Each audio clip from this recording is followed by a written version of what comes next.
কতদূর করতে পারি আর পারি না সেটা আপনারা দেখেন নাই। আর একটা কথা আপনাদেরকে বলি,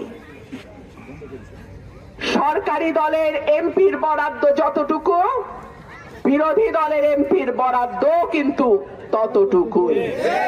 সুতরাং আমি কোন সরকারি এমপির চেয়ে বরাদ্দ কম পাবো এইটা আপনারা চিন্তা করবেন না, বরাদ্দ সমান।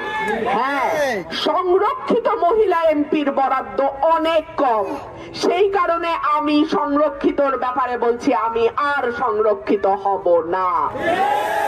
কারণ সংরক্ষিতর বরাদ্দ এত কম যে ওইটা দিয়ে কোনো কাজ, দৃশ্যমান কাজ করা যায় না।